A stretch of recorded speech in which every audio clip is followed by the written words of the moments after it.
E aí, pessoal, beleza? Maravilha, então. É o seguinte, hoje eu quero falar sobre uma coisa que aconteceu comigo, que ocorreu comigo e que eu fui passar a entender o porquê que eu não deveria votar no Lula, não deveria votar no PT, não deveria votar em ninguém dessa estirpe. Eu não vou ficar aqui xingando muito, não. Espero não fazer isso. Bom, olha só. Quando você. Quando você não, né? Quando eu, né? Quando eu tava. Pô, cara, deixa eu ver aqui. Lá com 18 anos, em 2002, que daí foi a primeira vez que eu fui votar pra presidente, eu votei no Lula. Votei no Lula. Pois é. Muitas e muitas pessoas falaram pra mim, não é uma boa ideia. Aliás, muitas não, desculpa. Poucas pessoas falaram pra mim, não é uma boa ideia. Hoje em dia tá ao contrário. Hoje em dia muita gente fala, não é uma boa ideia. Mesmo assim, ele foi eleito. E em 20 dias de governo... Pois é, né? Pois é. Já tá a porcaria que tá. Né? Muita gente já tá se arrependendo de ter votado no Lula. Mas por incrível que pareça, tem muita e muita gente que ainda bate o pé dizendo assim, não, ele tá certo. Não, ele tá fazendo essas coisas, mas ainda assim é melhor que Bolsonaro. Cara, eu não sou bolsonarista. E sinceramente, pra mim, Bolsonaro tinha a faca e o queijo na mão e não fez o que deveria ter feito quando o povo elegeu ele. Não fez. Eu tô jogando dentro das 4 linhas da Constituição, tá ok? Um forte abraço. Pô, cara, me dá um tempo pra cachola, né? Que isso? É sério? E mais a quantidade de porcaria que ele falou, que foi isso aí que fez ele perder a eleição, né? A bem da verdade, foi ele quem elegeu o Lula. Fazer o quê, né?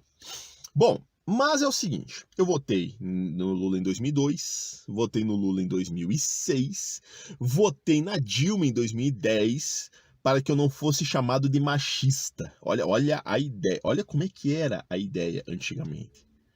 Olha como é que era. E olhando para trás hoje, eu lembro de uma professora que eu tive nos anos 90, que quando eu fazia o ensino fundamental, né, o antigo primeiro grau, e lá ela era já uma pessoa do comunismo, do socialismo, mas naquele tempo ninguém entendia. Não, não, não, não. Ela já hasteava a bandeira LGBT, mas naquele tempo, pouquíssimo, quase nada se falava sobre isso. Pouquíssimo. Então, daí foi ali, foi em 2014, 2013 ali, que eu comecei a ver a questão lá do Alberto Youssef e tal, comecei a explodir tudo aquilo na televisão, né? E foi. E daí, 2014, 2015 e 2016, sabe? E eu tinha aquele pensamento fechado de trabalhador. Fechado, sabe? Fechado de trabalhador, que era basicamente aquilo, sabe? O que o proletariado produz pertence ao proletariado. Era esse pensamento que eu tinha. Esse pensamento. Pô, eu tô com 39 anos, acabei de fazer 39 anos, né? E, cara, 2015, né? 2015 foi o quê? Foi 8 anos atrás, né? Então eu tava com 31 anos. Então com 31 anos eu ainda tinha esse pensamento. Olha que coisa mais ridícula. Olha que coisa mais ridícula, né? Foi no final de 2015, eu conheci um professor no curso de tornearia mecânica que eu estava fazendo. Aliás, eu recomendo o curso da CNC Treinamentos, fica ali no SIC, aqui em Curitiba, né? E eu conversando com ele ali, e ele começou a me explicar umas coisas. Ele falou assim: eu já fui chefe da ferramentaria da Volkswagen em São Paulo. Eu falei, nossa, que legal, né? Que bom, né? Alguém que se deu bem na vida, né? E aí, começou os assuntos sobre patrão e empregado. Entre ele e eu, só entre ele e eu, né? E ali a gente foi conversandinho. E aí que ele começou a me expor alguns fatos que eu não conhecia. Que eu não conhecia mesmo. Que daí eu vim a entender melhor. Também na época eu fazia engenharia mecânica pelo FIES, não terminei e me lasquei, né? Tô pagando aí o FIES, né? E daí ele, lá nas aulas lá, né? Daí era uma professora e tal, e ela falou uma coisa interessante. Falou assim, o patrão, quando ele quer mesmo que a empresa dele dê certo, ele é o primeiro a chegar e o último a sair. Geralmente ele tá andando de chinelo de dedo. Claro, uma metáfora, né? Então, e isso casa muito, encaixa muito no que aquele professor estava falando para mim. E ele falou sobre uma coisa, sobre coisas que o empregado não vê. Realmente não vê. O empregado, ele vê apenas o seu salário. Apenas o seu salário, mas ele não vê quanto é que o patrão desembolsa para manter o empregado ali. Não, ele não vê. O empregado vê que ele tem que ter metas a cumprir, portanto ele está sendo explorado. O que o empregado não vê é que o patrão também tem metas a cumprir para que possa pagar o salário do empregado. Isso ele não vê, né? O empregado, ele quer saber de benefícios, de férias, de 13º. O que ele não vê é que quando tem período de férias e a empresa está fechada, o patrão, ele não tem entrada. Não tem entrada nenhuma. Ele não tem dinheiro, ele tem que guardar dinheiro para manter aquele mês fechado da empresa. Sabe essas férias coletivas que acontecem? Ele tem que ter isso daí.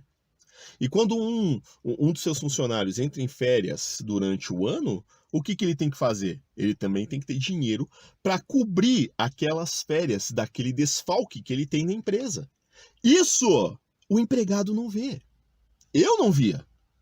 Eu não via. E eu sou patrão? Não, eu não sou patrão. Olha que coisa louca, né? Ah, aqueles que vão dizer assim, nossa, olha aí, ó, outro pobre de direita. Queridão, uma coisa que eu entendi é, não existe pobre de direita. Não existe. Não existe pobre de direita, não. O que existe é um trabalhador que consegue entender como é que as coisas têm que funcionar, devem funcionar e como funcionam. Sim, como funcionam. Já tá calor pra caramba aqui dentro do carro. Eu tô com os vidros fechados aqui. O ar-condicionado do meu carro só funciona quando o motor tá ligado. Então eu tenho que sofrer um pouquinho. Tá bem quente hoje aqui. E... sim. Né? Então, eis a questão. As pessoas falam assim, pobre de direita. Cara, depois que eu tive a conversa com aquele professor, que eu comecei a me atentar com as coisas. Depois que eu tive a conversa com aquele professor, que eu pensei, não, eu tenho que sair do lugar onde eu estou. Eu preciso sair. Pô, mas agora resolveu passar 1000 carros atrás de mim agora, e carro barulhento ainda por cima. Caminhão. Então assim, eu comecei a me atentar. Eu falei, não, eu não posso estar no lugar que eu tô. Eu me arrisquei em algumas coisas, eu li aquele livro Pai Rico, Pai Pobre, do Robert Kiyosaki, eu achei algumas ideias ali dele muito boas mesmo, outras que já não cabem mais, mas assim, eu pensei, cara, esse cara tá certo, porque uma coisa que o empregado reclama muito, nós vamos enriquecer o patrão lá, vamos enriquecer o bolso do patrão, né? E outras que falam assim, você nunca vai ser rico, né? Porque você tá trabalhando, tá? Enquanto você for um trabalhador, você nunca vai ser rico. Robert Kiyosaki decifrou essa charada e há muitos e muitos anos atrás, né? Algumas décadas atrás ele decifrou essa charada. Que é o quê? Algo muito simples, mas que o brasileiro não faz. Em sua maioria, não faz. Que é o quê? O que ele diz? Você não fica rico durante seu horário de trabalho. Você enriquece no seu tempo livre. Aí vem aquele babaca para dizer assim, mas aí você vai virar escravo de dinheiro. Mas aí você vai estar só vivendo para trabalhar. Ué, meu camarada, você não quer sair do lugar? Você não quer poder desfrutar do bom e do melhor? Você não quer ter o melhor na tua casa? Então larga de ser vadio e preguiçoso, meu querido. Você continuar sendo vagabundinho e pegar e sair 7 horas da manhã para estar 8 horas da manhã na empresa, para 18 horas bater o cartão, para 19 horas estar em casa. Ai, eu tô descansando, agora eu vou descansar. Pega uma breja lá, amor meu, né? Senta lá, fica lá com a breja na mão, né? Ai, que maravilha. Ai, não, já são 22 horas. Eu tenho que ir lá tomar banho, agora dormir, porque amanhã eu tenho que enriquecer o patrão. Você é vagabundo, cara. Tu é um tremendo vagabundo. O correto para você sair dessa vida que você vive reclamando do patrão, mas você não é nada na vida porque é vagabundo, o correto é você exercer isso que o Robert disse. Vá trabalhar fora do seu horário. Vá trabalhar fora do seu horário. Vá inventar alguma coisa fora do seu horário. Vá fazer alguma coisa que traga frutos para dentro da sua casa, de forma lícita, claro, sempre, né? Que vá trazer do bom e do melhor para sua casa, para que você mude de vida, né? Aquele cara do canal, um canal não é comédia, né? Mas é um... Eu esqueci, cara. É aquele cara que fala mais um vídeo, sabe esse cara aí? Esqueci o nome dele. Acabei de esquecer o nome do canal, acabei de esquecer o nome do cara. Mas é esse aí, sabe? Ele conta, né? Tem um vídeo dele que ele pega e fala: pô, cara, eu tentei, quebrei a cara, tentei, quebrei a cara, tentei, quebrei a cara, tentei, quebrei a cara. Pô, tentei, consegui. E não é só ele que conta isso, tem uma porrada de YouTubers. Muita gente que fala assim, cara, eu tentei, quebrei a cara, tentei, quebrar a cara, tentei, até que uma hora eu consegui. E sabe o que acontece? As pessoas têm medo de tentar. Qual que é a solução para elas? Com o que elas se contentam? Com o salarinho, com aquele horarinho, né? E qual que é a consequência disso? A culpa é do patrão, explorador, subiu na vida nas costas dos outros. Meu, isso é falácia de fracassado, cara. É falácia de vagabundo, é falácia de gente que nunca vai ser nada na vida. Esses tempos atrás eu tinha no carro aqui 2 caras aqui que estavam falando, eu já tava conversando sobre isso daí. E aí eu falei assim pra eles, que eles estavam falando de um cara lá que no trabalho deles lá não, sabe, não ia pra frente e tal. Eu falei, cara, esse daí é aquele tipo de cara que o patrão, que levou bastante tempo para conseguir, porque um detalhe é, muitos bilionários de hoje não nasceram em berço de ouro. Ralaram bastante para conseguir ter o seu bilhão. Eu, sinceramente, não admiro o bilionário e não admiro as posses que ele tem. Não admiro. Pior que tem muito, mas muito capacho. Muita gente que lambe o pé desses caras, né? Que os caras nem sabem quem é, nem sabem quem são. Eles estão nem aí para eles, né? Eu não admiro, mas eu admiro a forma como eles chegaram até lá. Sério. Você acha que os caras simplesmente chegaram até lá sem trabalhar? Não, os caras trabalharam. Os caras trabalharam. Quando eles viram uma oportunidade ali e agarraram, eles, batalharam, foram para cima e hoje eles são milionários ou bilionários. Eis o detalhe. Mas eles não foram preguiçosos. Eles não pensaram assim, ai, mas eu vou viver em função de dinheiro. Cara, realmente, a Bíblia fala, né, que você não deve ser escravo, né, do dinheiro, falando também que você não deve exagerar, porque tudo que é demais, né, se torna pecado, né? Mas tem aquele detalhe, tem aquele detalhe, você ser digno do seu salário. Na Bíblia, Jesus disse, né? Digno é o trabalhador do seu salário. Você não deve ser um escravo do seu trabalho, você não deve ser um escravo do dinheiro, né? Você tem que ser poderado e moderado, sim, mas você também tem que, além de você, eu sou cristão, né? Então eu busco ao Senhor, né? E eu trabalho. E falo bem a verdade pra você, eu acho, na minha visão, que eu trabalho pouco. Na minha visão eu trabalho pouco. Mas eu tô aqui, com metas, objetivos, planejamentos, tudo para sair do ponto em que eu estou, para chegar num local mais elevado e pedindo a bênção do Senhor para isso, pedindo a bênção de Deus para isso na minha vida, né? Agora, você tem que entender que, porque daí você não vive. Vive. Depois que você chega lá, você vive. depois que você consegue chegar no lugar onde você quer estar, você vive. Numa boa. O próprio Robert fala que depois que ele era assim, ó. Assim. Na verdade, eu acho que ele sempre foi assim. Só que, qual foi a primeira compra dele? A primeira grande compra dele? Foi um Porsche. E sabe quando foi que ele comprou esse Porsche? Ele só comprou esse Porsche quando ele chegou, olhou para as finanças dele e falou assim: caramba, eu não preciso trabalhar para comprar esse Porsche. Eu trabalhei o suficiente e todos os meus ativos me permitem, mensais ali, sabe? Os ativos mensais me permitem a compra desse Porsche sem eu ter que me esforçar. E foi o que ele fez. Só que a maior parte das pessoas compra tudo à prestação. Compra um carro aqui, manda outro para Brasília e depois fica reclamando.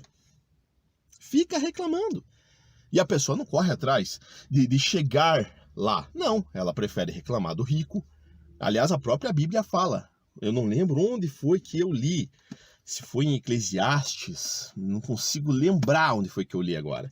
Mas, aliás, em Eclesiastes, eu li uma coisa muito engraçada, não lembro se foi em Eclesiastes 10:2, não lembro agora, que diz que o coração do sábio se inclina para a direita e do tolo se inclina para a esquerda.